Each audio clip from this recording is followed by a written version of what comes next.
Amitié et c'est le 1er mars, c'est à date fixe. On ne se trompe pas. Bonjour. Bonjour, Madame Bonjour. Sylvie. Ça va bien? Oui, ça va très bien. Merci beaucoup pour l'invitation. Vous allez vous présenter, monsieur. Moi, je m'appelle Edwin Moreno. Je suis D'accord. président du conseil d'administration de la Fédération des communautés culturelles de l'Estrie. Et cette année, j'ai la chance d'être le président d'honneur de la marche de l'amitié 2017. On vous voit régulièrement dans les journaux. Vous n'avez pas eu des honneurs il y a quelque temps, quelques jours? Et oui, aussi, j'ai eu la chance d'être récipiendaire du prix Mérite Estrien. Ah, d'accord, c'est ça. Puis, mais il y a 2 semaines, j'ai la chance de recevoir le prix.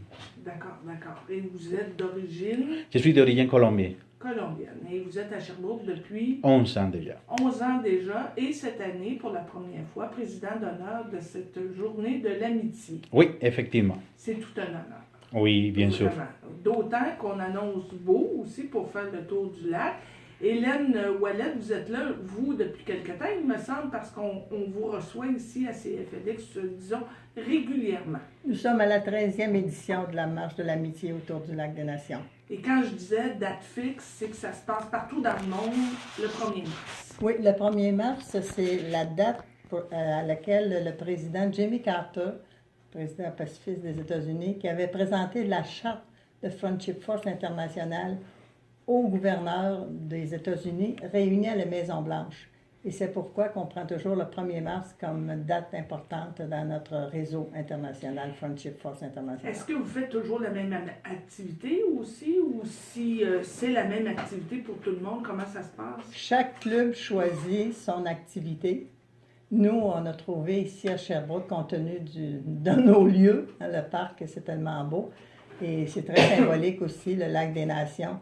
Alors, la première année, il y a 13 ans, nous avons fait ça autour du lac avec des gros flambeaux.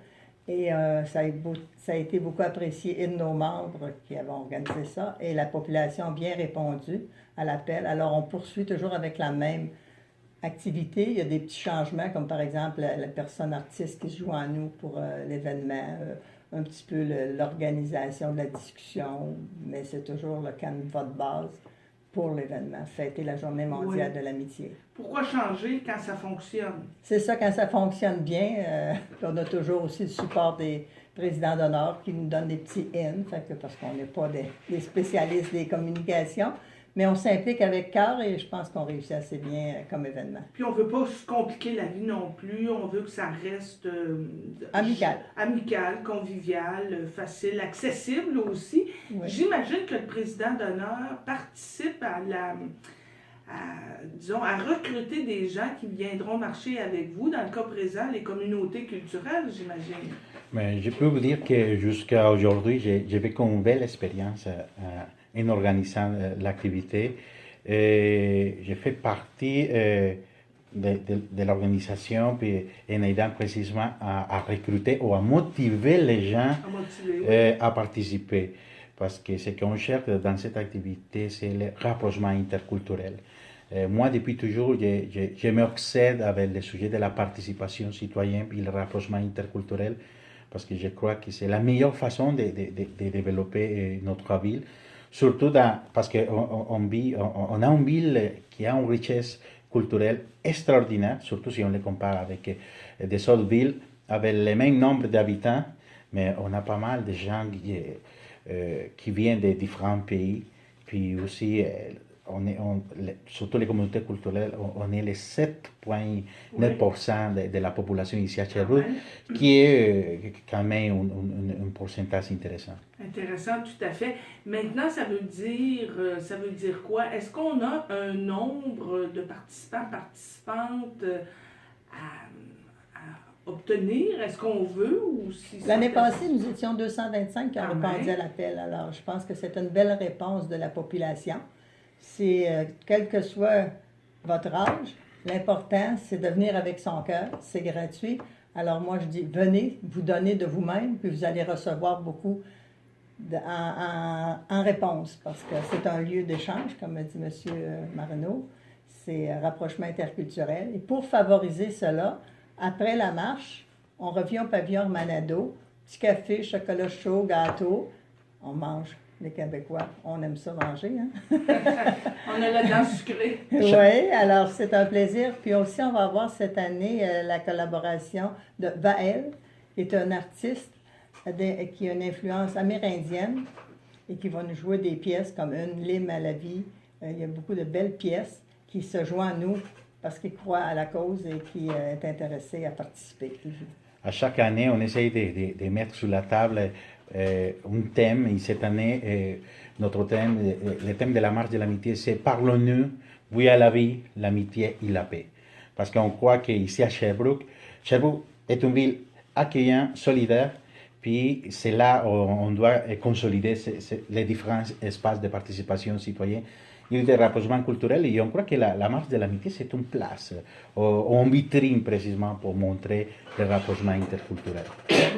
Oui, tout à fait. Et on espère que les gens ils seront nombreux. C'est facile aussi, de toute façon, il n'y a pas d'inscription, on se présente sur place. C'est ça, c'est gratuit. Je voulais ajouter aussi que pour nous, le Club Force d'amitié de la région de Sherbrooke, on veut profiter de la marche pour souligner le 40e anniversaire de la création de Friendship Force International. 40 ans de gens, de plus de 400 clubs dans le monde qui travaillent pour l'amitié et la paix.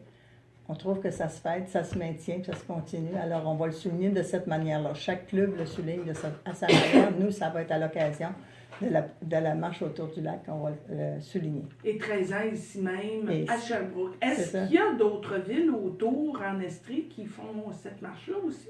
Il y a à Montréal, il y a un club à Montréal. Eux, ils ont organisé un souper à Gatineau, Ottawa. Il y a des années qu'ils ont fait une marche dans le parc. Cette année, je ne sais pas encore quelle sera leur activité.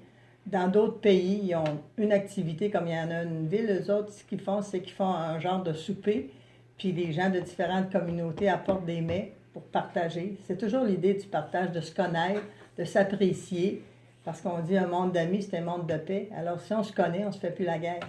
Alors, c'est ça l'idée. Oui, c'est l'ignorance, hein, souvent qui tue, là, quelque part. Ouais. Donc, il faut partager, se faire connaître, promouvoir sa culture, propre culture aussi. Oui. Tout à fait.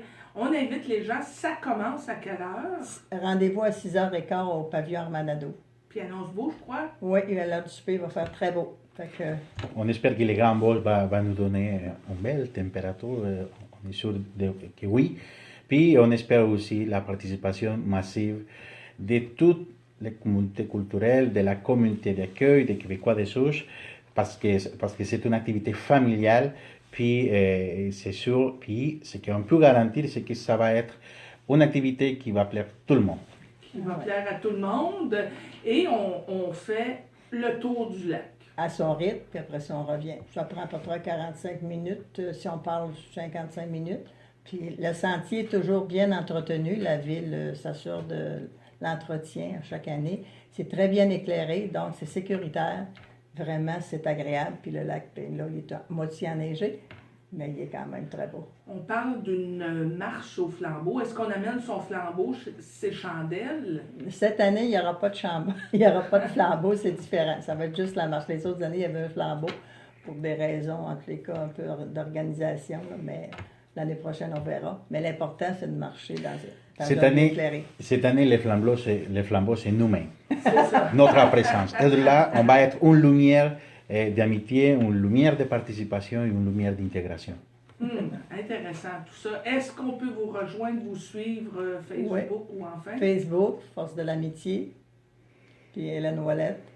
Je suis après à apprendre les techniques de Facebook. Mais ça me fait plaisir que le monde m'encourage.